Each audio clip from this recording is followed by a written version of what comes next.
घर ऐसा नहीं रहेगा जिन घरों में लोगों ने शिव को गुरु ना बनाया हो। शिव को गुरु बनाने से हमारा आपका अगर जीवन सुंदर होता है, इससे सुंदर रास्ता और कोई नहीं हो सकता। इसलिए हमें आपको विश्वास और भरोसा करके अपने गुरु का काम आगे बढ़ाना है और डूबती हुई नैया को गुरु के नामों से पार करना है। क्योंकि आज हमारा आपका जीवन जो सुंदर हुआ है, सही 3 सूत्र लेकर के सुंदर हुआ है, जिसमें दया मांगना है, चर्चा करना है, 108 दाने का रुद्राक्ष का माला ही उस माले से हमें प्रणाम करना है। 24 घंटे में एक बार, चाहे रात हो चाहे दिन हो, चाहे सुबह हो चाहे शाम हो, कोई भी वक्त हो, आपको जब भी गुरु को याद करना है तो माला पे अगर प्रणाम करते हैं तो 24 घंटे में एक बार बताया जाता है, इसलिए कि शांत माहौल में प्रणाम करना है। शांत माहौल में जब हम आप प्रणाम करेंगे तो ध्यान हमारा अपने गुरु के चरणों में लगा रहेगा। और नहीं तो अगर देखिए घर में टीवी चलती है तो हम आप जब माले की जाप करते हैं, घर में शोरगुल होता है तो ध्यान भटकता है। टीवी नहीं घर में चलना चाहिए, घर में बच्चे का शोरगुल नहीं होना चाहिए। अगर घर में आवाजें आ रही है तो माला ना जाप करे। घर में टीवी चल रही तो टीवी को बंद कर दीजिए, तब आप माले को प्रणाम करिए और विश्वास करके करिए कि शिव मेरे गुरु हैं तो गुरु मेरी सारी दुखों को दूर करेंगे। विश्वास ही मेन है। इसीलिए एक कहानी के ऊपर आप लोगों को ध्यान लेकर के चलती हूँ। एक छोटी सी कहानी है कि विश्वास कितना बड़ा होता है। विश्वास अगर है तो भगवान जरूर मिलेंगे, विश्वास अगर है तो गुरु का ज्ञान जरूर मिलेगा। तो विश्वास के ऊपर ये बातें है।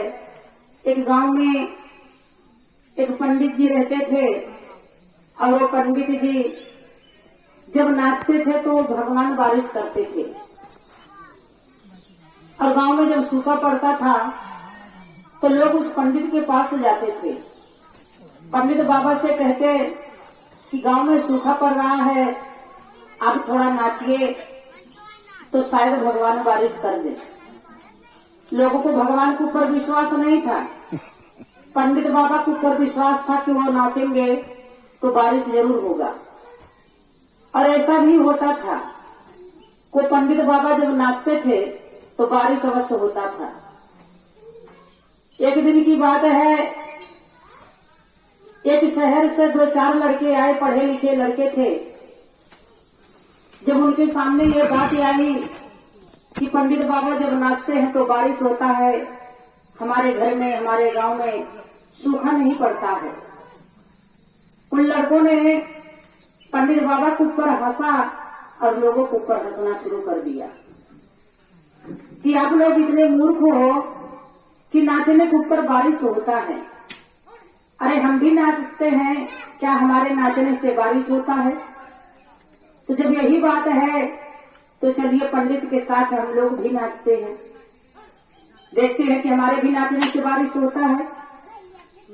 अब पंडित बाबा को वो लोग बोले कि तुम लोग जो है गांव के लोगों को, सीधे साधे लोगों को बहका फुसला करके रखे हो और कहते हो कि मैं नाचता हूं तो बारिश होता है। हमारे भी नाचने से देखते हैं कि क्या बारिश होता है। अब उस समय देखिए पंडित बाबा ने कहा कि भाई आपकी सोच जैसी होगी मैं नहीं जानता, लेकिन मेरी सोच क्या है उसे मैं जानता हूँ। इसलिए मैं सोचता हूँ कि मैं नाचूंगा तो बारिश जरूर होगा। अब बच्चों ने कहा कि लोगों को मूर्ख बना करके आप ढकोसला करते हो, तो चलिए आज हम भी आपके साथ नाचते हैं और आप भी नाचिए। पंडित बाबा कहने लगे ठीक है। अब सुबह से लेकर के नाच शुरू हो गया। पंडित बाबा भी नाच रहे हैं और वो चारों जो शहर से लड़के आए थे वो भी नाच रहे हैं। नाचते नाचते नाचते नाचते लड़के थक गए, बारिश नहीं हुआ। लेकिन पंडित बाबा नहीं रुके। पंडित बाबा ना तो थके ना तो उनको हार आई, वो नाचते रह गए। नाचते नाचते नाचते नाचते शाम होने लगा और कुछ पल के बाद आकाश में अंधेरा छाना शुरू हो गया। हवाएं चलने लगी, बादल गरजने लगा और कुछ क्षण के बाद हवाओं के साथ बारिश को तेजी से होना शुरू हो गया। जब बारिश खूब तेजों से शुरू हो गया तो लड़कों ने कहा कि हम लोग इतना मेहनत करके नाचे लेकिन बारिश नहीं हुआ। और पंडित बाबा ने ऐसा कौन सा जादू टोना कर दिया जो बारिश होने लगा। पंडित बाबा ने कहा कि बेटा विश्वास ही मेन है। मैं भगवान के ऊपर विश्वास करता हूँ और अपने ऊपर विश्वास करता हूँ। मैं ये सोचता हूँ कि जब तक मैं नाचूंगा और जब तक मेरे शरीर में ताकत है तब तक मैं नाचता रहूंगा, कि तब तक नाचता रहूंगा कि जब तक भगवान बारिश नहीं करेंगे। मैं ये फैसला करता हूँ, दो चीज के ऊपर विश्वास करता हूँ, एक अपने ऊपर, दूसरा परमात्मा के ऊपर। कि परमात्मा अगर है तो मैं भी निर्णय लेकर के ही नाचता हूँ कि जब तक परमात्मा बारिश नहीं करेगा तब तक मैं नाच अपना बंद नहीं करूंगा। और परमात्मा को मेरे विश्वास के ऊपर झुकना ही पड़ता है। कभी भी भगवान मेरे विश्वास को तोड़ते नहीं है। और तुम लोगों ने जो नाच नाचा है ये अहंकार में नाचा है, ये घमंड में नाचा है कि जो पंडित कर सकते हैं वही नाच हम भी नाच सकते हैं। तुम लोगों की ये घमंड था लेकिन मेरे अंदर ये घमंड नहीं था। मेरे अंदर ये विश्वास था कि मैं नाचूंगा तो मैं तब तक नाचता रहूंगा कि जब तक भगवान बारिश नहीं करेंगे। और भगवान को मेरे निर्णय पे झुकना पड़ता है, मजबूरन उनको फैसला करना ही पड़ता है। लड़कों ने कहा कि अगर भगवान 4 दिन बारिश नहीं करते तो क्या आप 4 दिन तक नाचते रहते? बाबा ने कहा कि ऐसा ही मैं करता हूँ। अगर भगवान 4 दिन तक नहीं बरसते तो मैं 4 दिन तक ही नाचता रहता, क्योंकि मैं जो विश्वास है परमात्मा के ऊपर मैं करता हूँ, अटूट विश्वास मेरा रहता है। और हम आप क्या करते हैं? हम यहाँ पे करते हैं परमात्मा के पास, अपने गुरु के पास कुछ क्षण के लिए अगर बैठते हैं तो कमर में दर्द होने लगता है, नींद आ जाती है। बहुत गुरु बहने हैं शिव चर्चा स्थल पर जाती हैं तो उनकी आंखों पे नींद आ जाता है। नींद क्यों आता है? एक निंद्रा देवी होती है। निंद्रा देवी जो है उन्हें पूजा घर में बैठाया गया है। जिस समय प्रभु श्री रामचंद्र कुंभकर्ण को मारे थे ना, उनके जुबा पे निंद्रा देवी को बैठाया गया था। इंद्रासन के मांगने के चक्कर में सरस्वती वहां पे आकर बैठ गई, निंद्रासन मांग लिया। वहां पे ब्रह्मा विष्णु शंकर भगवान ने सब लोगों ने मिलकर के तय किया था अगर कुंभकर्ण इंद्रासन मांग लिया तो बहुत बुरा हो सकता है, किसी को राज नहीं करने देगा, इंद्र महाराज को भगा देगा। इसलिए सब देवी देवता ने मिल करके कुंभकर्ण के लिए सरस्वती को वहां पे बुलाए। बोले कि अगर आप इनके जुबा पे नहीं बैठेंगी ये पूरा इंद्रासन ही मांग लेगा। इसके मन में यही चल रहा है। वहां पे सरस्वती आकर के लिखती है, निंद्रा देवी को प्रवेश कर देती है। निंद्रा देवी एक देवी है जो हमारी गुरु बहने भाइयों के आंखों पे नींद आती है। अभी नाच होना शुरू हो जाए तो किसी की आंखों पे आंसू नींद नहीं आएगा। क्यों? क्योंकि ये निंद्रा देवी देखती है कि इनके अंदर कौन सा भाव चल रहा है। उस समय जब प्रभु श्री रामचंद्र ने कुंभकर्ण को मारा तो जैसे ही मारा निंद्रा देवी उसके मुंह से निकल गई। कुंभकर्ण को मारा था, निंद्रा देवी को नहीं मारे थे वो।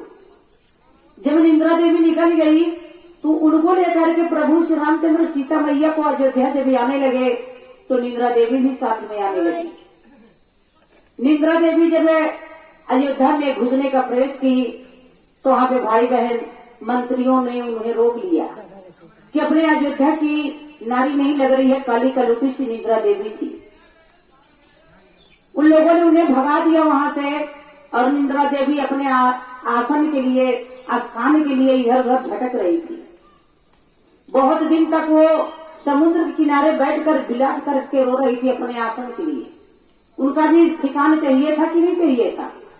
ठिकाने के ढूंढने के चक्कर में एक दिन प्रभु श्री रामचंद्र और लक्ष्मण जी रथ पे बैठ करके कहीं जा रहे थे और राम के कानों में निंद्रा देवी का रोने का आवाजें आई। तो प्रभु श्री रामचंद्र ने कहा कि भैया लक्ष्मण, जरा देखो कौन सी स्त्री रो रही है, देख करके आओ और हमें बताओ। जब वहां पे लक्ष्मण जाकर के देखते थे, काली कलूटी सी औरत बैठ करके समुद्र तट के किनारे रो रही है। लक्ष्मण जी आकर के राम से कहते कि भैया समुद्र किनारे ये काली कलूटी सी औरत है और वो औरत बैठ करके रो रही है। राम ने पूछा लक्ष्मण से कि क्या तुमने पूछा कि वो क्यों रो रही है? लक्ष्मण ने कहा कि भैया आपने तो मुझे कहा ही नहीं था कि आप पूछ करके आइए, मैं तो आपका दास हूँ, आप जो भी मुझे कहते हैं वही मैं करता हूँ, इससे ज्यादा मैं कुछ नहीं कर सकता। राम ने कहा कि आओ चलते हम दोनों पता लगाते हैं वो देवी क्यों रो रही है।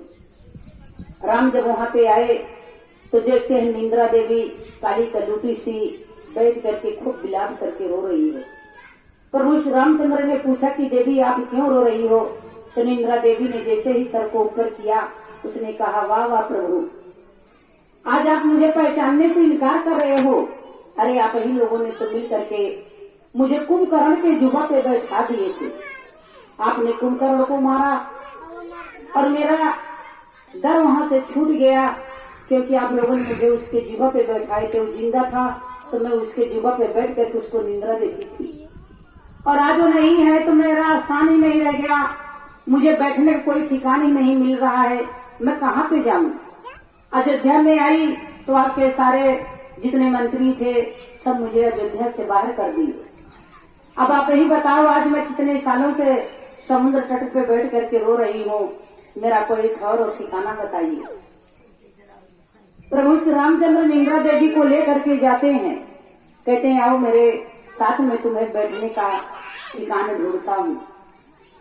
श्री रामचंद्र उनको लेकर के दर दर जब जाने लगे तो निंद्रा देवी का बैठने कहीं आसन उनको नहीं मिला। जब उन्होंने सब जगह थक थक करके निंद्रा देवी को लेकर के लौटे तो मेरे भाई बहन, उन्होंने एक बहुत बड़ा पूजा घर था, वहां पे पूजा हो रहा था। पूजा जब हो रहा था कुछ लोगों को ज्ञान लेने का चाह था, वो लोग आंखें बिछा करके उस ज्ञान की बातों को सुन रहे थे और कुछ लोगों को ज्ञान लेने का मन नहीं था, वो लोग अपने नीड भाव में खोए हुए थे। प्रभु श्री रामचंद्र ने जब देखा कि यहाँ पर दुष्ट आत्मा है जिन लोगों को ज्ञान नहीं लेने दे रही है, तो निंद्रा देवी से कहा कि जिन लोग पूजा घर में सो रहे हैं तुम उन्हीं लोगों के ऊपर हावी हो जाए। आज से तुम्हारा आसन यही है। आप लोगों ने ध्यान दिया होगा कि जब भी आप लोग जाते हैं तो जब मन उस भाव में नहीं जा पाता तो निंद्रा देवी आकर के हावी हो जाती है। वो निंद्रा देवी देखती है किनके मन में क्या भाव चल रहा है, किनके मन में क्या विचार चल रहा है। इसलिए मेरे भाई बहन ध्यान देना कि जितने भी यहाँ के गुरु भाई बहने सोने का प्रयास करते हैं उनके मन में वो भाव नहीं जगता, उनके मन में गुरु भाव नहीं जग पाता, इसलिए उनको नींद हावी हो जाती है। और निंद्रा देवी यही तलाशती रहती है कि किनका मन कहाँ जा रहा है। मन के ऊपर निंद्रा देवी वहाँ पे हावी होती है। जो हमारे आपकी आंखों पे नींद आती है वो हमारी दुष्ट आत्मा उस प्रभु तक में पहुंचने देती, इसलिए मन को बहकाती है, मन वहां से दूर चला जाता है, गुरु के चरण में मन नहीं जा पाता, मन भागने लगता है तो निंद्रा देवी आकर के आंखों पे हावी हो जाती है। प्रभु श्री रामचंद्र निंद्रा देवी का पूजा वाला घर दे दिया। अभी नाच अगर होता रहेगा तो कितनों भी नींद लगे रहे, लेकिन ड्रामा ना छूट जाए, नाच देखना ना छूट जाए, हम लोग मुंह को धुल धुल करके वहां पे बैठते हैं। और अगर पूजा घर में भले ही कोई ज्ञान की बात छूट जाए, कोई फर्क नहीं पड़ने वाला है। नींद आ रही है तो आने दो, सोना है हमें। वो ज्ञान की बात कहा गया है